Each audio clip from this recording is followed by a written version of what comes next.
we do the tune in? Yeah. And you're welcome to join us. Just put your palms together. Inhale.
Sadguru Namah Sri Gurudeve Namah Adguru Namah Jadguru Namah Sadguru Namah Sri Gurudeve Namah Adguru Namah Jadguru Namah Sadguru Namah Sri Gurudeve Namah.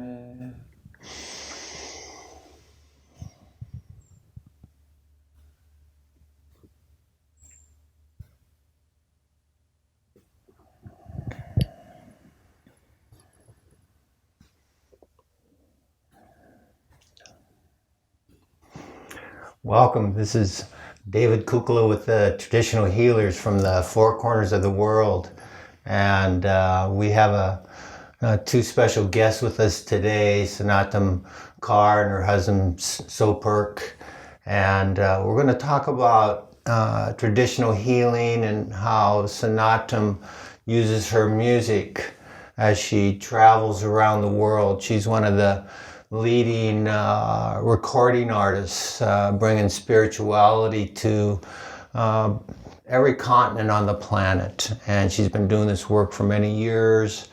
And as always on our programs, we talk about traditional healing and body, mind, heart, spirit, and that medicine wheel. So, we call it the medicine wheel.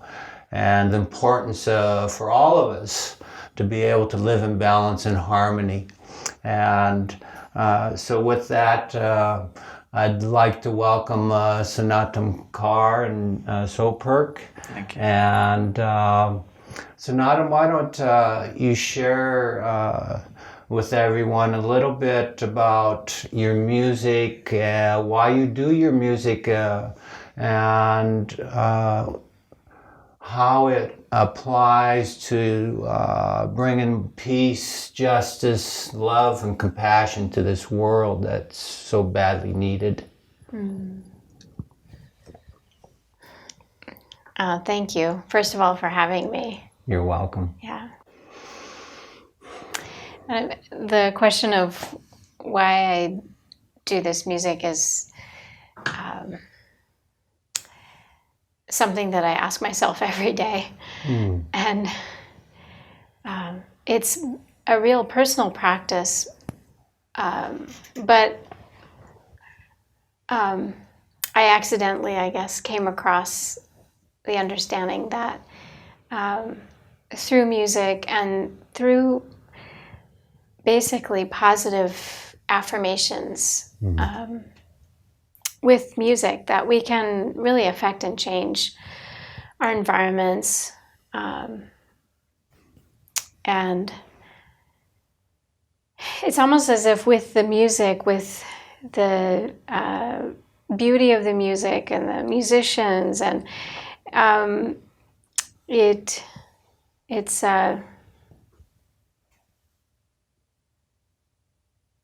maybe for lack of a better term, a glorified sales pitch. Kirby vacuum cleaners. Exactly. But what is for sale is this concept of the positivity, that light, the joy, the happiness are possible. And oftentimes we use music in our culture, as a way to express emotions, and some of these emotions, have dark energies, and it's not to negate the importance of emotions, because emotions are important. Anger can be a message to your being that something needs to change in your life. Sadness can be a message in your life that there's something that you haven't quite dealt with, and but with music, instead of necessarily putting these emotions into the music, which then furthers and strengthens that energy, which is only just a flashing light of, okay, the soul saying, okay, something needs to shift here. So instead of increasing the strength of that warning signal, unless that's what people need, but what we're looking at is increasing that strength of the light within each of us to find our center, to find our balance, to find our self-esteem. And that's why this chanting music that I've been a part of bringing out to the world has been, and it's me along with many other artists, but has been so important for people, teenagers in juvenile hall, for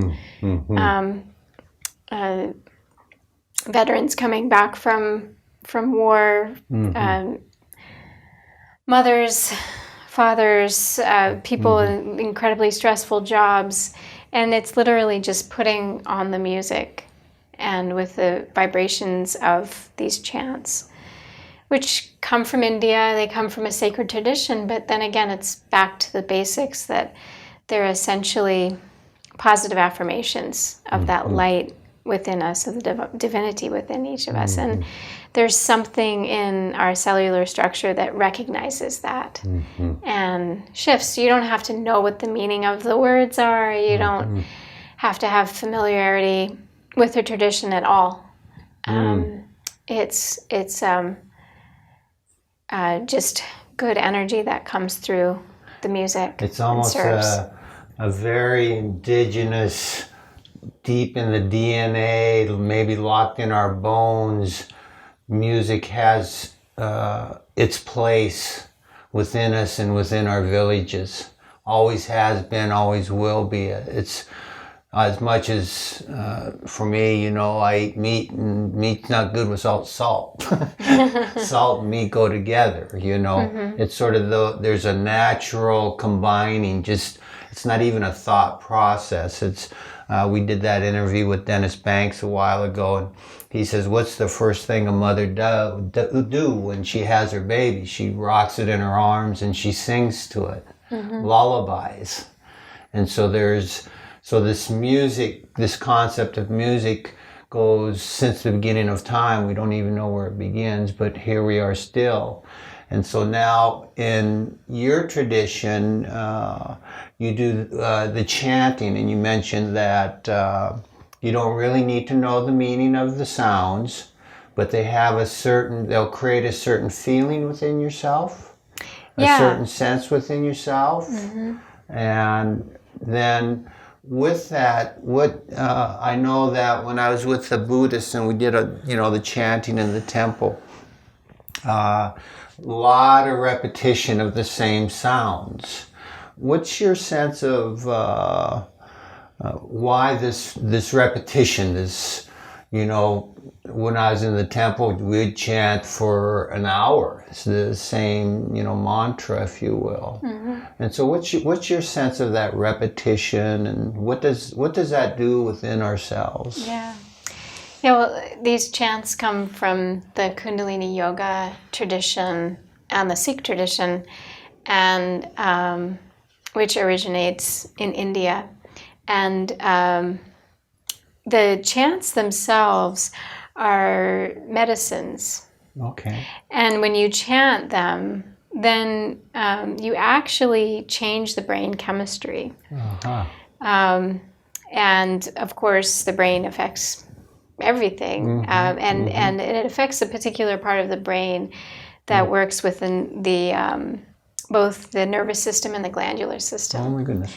So the idea of repetition is a medicinal dose and a medicinal dose and a medicinal dose, and you have to keep that repetition going to really affect enough of the brain chemistry change to notice an effect or to feel an effect. And a lot of people experience after chanting just a sense of well-being. And it's that whole mind, body, soul connection. And this is how chanting, plays into that. You can definitely take herbs, you can definitely change your diet, and here's something else. Here's another tool. You can chant. And so, the idea is, with that repetition is when we have negative thoughts about ourselves, I'm not worthy enough. I always mess up. I hate this about myself. I hate that about myself. I hate this about this person in my life, that loved one. And these kind of negative thought patterns are really powerful, and they can hold a grip. And the yogis teach us that it's really our essential vibration underneath, we call the anahat, which affects our thought patterns. And then it's the thought patterns that we choose one thought as we're in the mess of the mind, or if it is messy, or if it's in a peaceful state. But we have the opportunity to choose a peaceful thought. But if there is this sense of inner turmoil and calamity and tragedy, it's more likely that we're going to pick one of those thoughts and turn it into a word. And then that word becomes an action. And so the anahat it's always there, born with it, and your chanting is a way of feeding or nourishing the anahat so that it can grow into maybe becoming more in your psyche, in your thought process, so that when you look outside, you see the beauty of those trees, those redwoods that are surrounding us, and so you're more in that place of gratitude and seeing the goodness in life.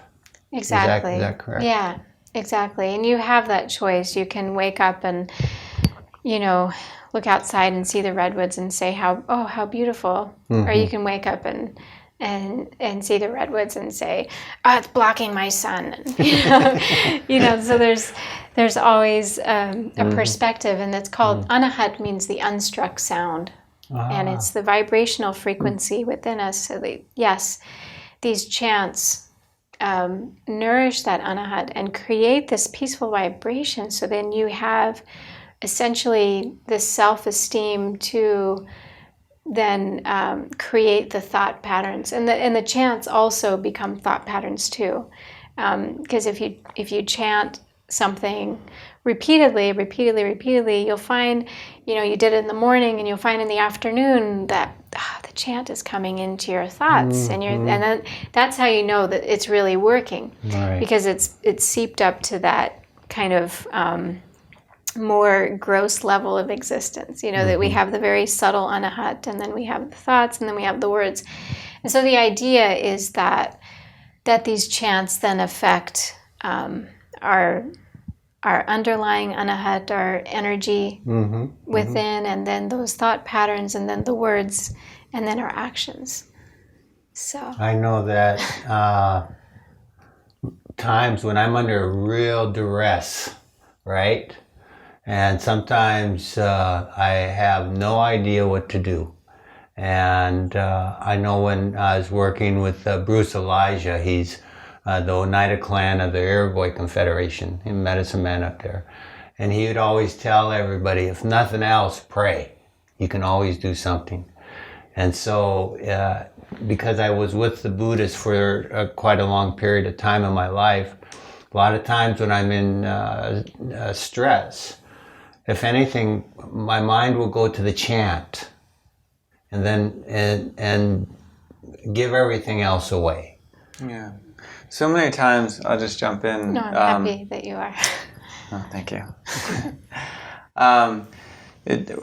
We're talking about like an internal space, Mm-hmm. and then we're talking about around us too, and you can kind of make a distinction there of, okay, this is my environment, but there's also this very vast interior environment where all these thoughts exist, where really these vibrations exist. And so many times we get, let's say, caught like a net in a little part of this interior space. And then we just start to have a horrible day from this little thing that's really totally imaginary. It's like if you were to point to where does that thought exist, you'd say, well, it's in here. And you'd say, well, where exactly? And well, I mean, it's in here. Like, so, I mean, you can that, and that's a whole part of this meditation, really, of these chants. And meditation is another word for prayer. Okay. You know, it's anything that guides you to the truth, meaning guides you within. That's where you're going to find it. And there's this repetition again and again and again. It's subtly and ever so kindly pointing to within.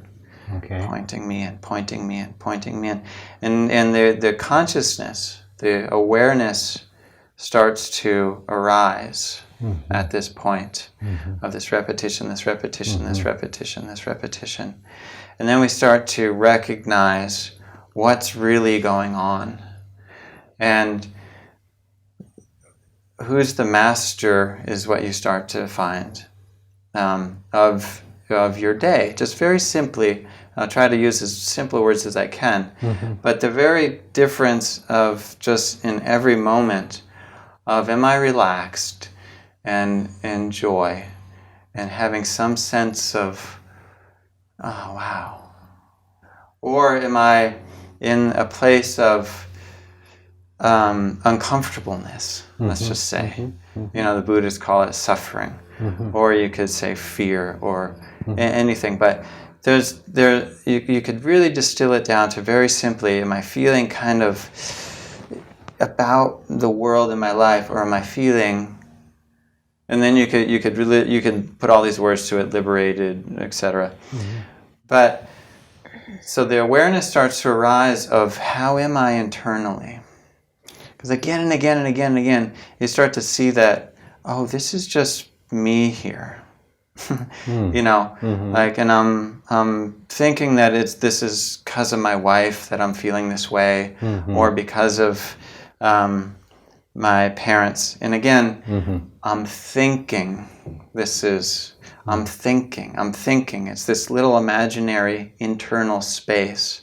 And so these chants, just like my wife's saying, helps us become aware of these thoughts. And then we see that they're just thoughts. They're just a sound, a vibration. And then we come and we say, I'm going to add something different to this internal space. That is something that is joyous, that feels good, helps me feel relaxed, helps me just be myself, for crying out loud, instead of this, fearful space. And then it really starts to open up from there, in the most simplest of ways in life, of just getting my daughter ready for school in the morning. It helps me look at how's my internal space right now? And If my internal space is at peace, is relaxed, and that immediately has an effect on everyone around me, on my daughter, on the world, on my community, everyone. And so it does need to start with myself and going in, but once I'm there, once oh yes, then it goes out to the rest of the world just naturally without doing anything. So what I'm hearing you say, and please correct me, Sopurkh, if I'm wrong, is that the first step in this healing journey is to become aware of what you're feeling inside. How does it feel? Is that correct? Yeah, to be present. Yeah, to bring yourself present. Right now, to just how am I feel feeling? Yeah. Am I feeling? I call it the internal landscape. Yeah. You know, and how's that internal landscape? Does it feel like a desert in there, or is there a big flood, or is there a raging fire? And so I use nature as my language, you know, as a way of defining that that space, that internal space you call it. Yeah. And then, so then once you begin to take that step into asking yourself how I feel, then what would be the next step from there? Say I got this burning fire, because it's not always joy for me. You know, that's the landscape's as big as the planet, right? There's abundance and there's scarcity. And so once I become aware of that, then what would be the next step would I take to maybe nourish maybe an aspect of my landscape, so maybe it's more healthy, if you will, more eco-balanced. Eco is such a big word today. How can I bring balance to my internal landscape? Yeah, it's a very different process than I think most of us would think. Okay. Because we tend to immediately go to, what should I do about this? How can I fix this? Yeah, that's right. What's the solution? Right. What is this, good or bad? Judge. Right. So it's really this concept of don't do anything about it. It's so beautiful to just be aware of it. Okay. That was the doorway in. Many times it's just trying to get our attention. And I'm saying it, and I'm pointing to the divine within us. It's just trying to get us to be present. And then there really is nothing to do. It's just to be. Just to be with it. Just to sit with that raging fire inside of me and just let it be there. And not react. Acknowledge. Right. What I'm hearing is acknowledgement. Right. You know, a lot of our teachings, they say the healing just happens in the acknowledgement of. I've experienced that 100%. Yeah. I remember I had my grandson. We were at the park, and his first time down the big slide, you know, and he was scared to death, right? And it was Sunday morning, and of course I had the green section from the San Francisco Chronicle because I love sports. I had to see how my 49ers were doing, right? And so we're at the park, you know, it's in the morning, and I'm sitting on the bench like grandpas do, you know? And so Kaiva, he climbs up the ladder, and he says, "Grandpa, here I go, I'm scared to death." And I'm reading about the 49ers, you know, right? He says, "You watching me?" And I lie to him, right? "Yeah, I'm watching you." And so he comes down, he hits the ground, and he stands up, and he says, "Grandpa, you weren't watching me." And I went, you got me. So I put the paper down, and he climbed back up the stairs. And then he jumped on that slide again, and he's coming down. And my bench was sort of behind the ladder, or the slide, right? And as he was sliding down, his head must have been turned 180 degrees to make sure I watched every step of his descent. And when he landed, that's all he needed. He just needed to be acknowledged. Yeah.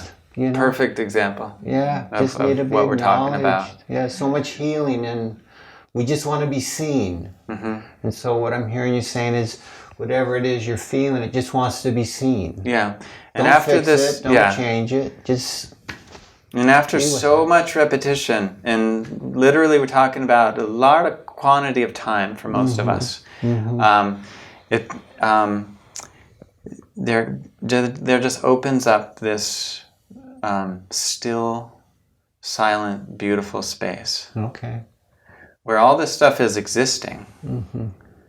But then we get to be the master of that. Okay. So it's not this little child who's like, please get my attention, grandpa. Where we can be like, yes, that little child is me inside, right? Right. Okay, so yeah, I hear you.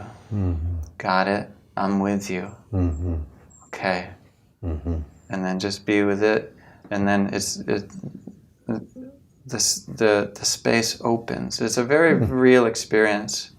And the chanting is on so many physical levels as well. There's all the nerves, and my wife can talk about that more. But it's directly connected with the spinal column and the brain, where all this action is happening internally. And once enough presence is brought again and again and again, then we just kind of get better at it through grace. And we're able to just be in our lives, finally, and not be so reactionary to every little thing that's happening inside, outside. And so much healing takes place at that point. Once the presence is there, that is what heals. And it's not something you have to go out and buy. It's not something you really have to get more of or less of that. I don't have to sign a 2-year contract. No contract. It's just there. But we have to look within. Yeah, you have to own it. Huh? Is it, we're talking about sort of self-ownership? Own that it's there, or is that the right definitely. word? And then that's what makes it real, because it's moment to moment. You might have, I might have messed up 5 minutes ago, but now it's a new day, it's a new page, it's a new opportunity. And the idea with spiritual practice from all the traditions that I'm familiar with is that it doesn't matter what you've done, it matters just how you proceed forward. That we all have that opportunity to create goodwill, good vibrations. And we might have a garden that's full of weeds, and it's going to take some weeding, and it's going to take some work, and the yogis talk about that work being not only in your spiritual practice, in your temples and churches, but that spiritual work of weeding is within your work environment, it's within your family, it's within your home. It's so the idea is that we chant every day, we do spiritual practice every day to really infuse that spiritual vibration in a really concentrated way into the rest of the day, so that, and so that when you're driving down the street and somebody flips you off, or your child yells and screams because they really want ice cream, and you don't want to give it to them, or whatever it is, that in those moments you choose to react in such a way that doesn't create more weeds in your garden, but allows you to build or allows you to plant beautiful flowers, beautiful intentions, a life for yourself and your family and this world and this. So what I'm hearing is that from Sopurkh, when we build this awareness, this internal awareness, then from that place, Snatam, I'm hearing, then you can have a choice. How do I want to respond? And so it's possible that in the lack of this internal awareness, we become reactionary. we don't actually have a choice because we're just reacting. Yeah, we're actually just living constantly just in a habit of this is what I do now. This is how I respond now. It's just this automatic, and most of the time it's very painful. And this allows for a way that's very spacious, and it's joyful, and it's healing, and it's just downright beautiful as a way to just be in the world. Wonderful, wonderful. And so then these different chants, these different songs that, I mean, you have, I don't know how many CDs, Snatam, but you got a stack. I got a full, stack. a beautiful stack at that. Yeah. And then in these different chants, they affect a different part of the body. They affect their why the variation. Is there a reason for, you know, these different mantras, these different chants for specific reasons, or is it just more generalized? No, it's well, it's both. Okay. It's both because you know, each chant contains a seed vibration, which is connected to the whole offering, the whole gift, the whole medicinal vibration. But there are specific chants to bring protection to your magnetic field, to your energy field around you. There are specific chants to heal your heart. There are chants that inspire courage, and it goes on and on and on. To very similar to herbal medicine. Yeah, to every aspect Isn't that something? Yeah. That's beautiful. Yeah. In your CDs, do you sort of give people a little background to that, so that if they're needing protection, they can say, oh, I know which chant I need to hear from Snatam because this is for the protection or for my heart, or... Yeah, we do offer that, and but it's just within the writing of the CD and the liner notes. Not everybody gets to that, and so we're concentrating a lot now on offering teaching opportunities for people, for people to go more in depth and study more, because you can say, yeah, well, this chant helps out with courage, and you know, somebody reads it and they're like, oh, whatever. But, you know, if you have a more in-depth experience with it and actually go through the emotional process and understand the experience in its entirety, more in-depth experience, then it becomes installed in the being. It's kind of like installing a light bulb into a lamp. It's like once it's installed and it's a good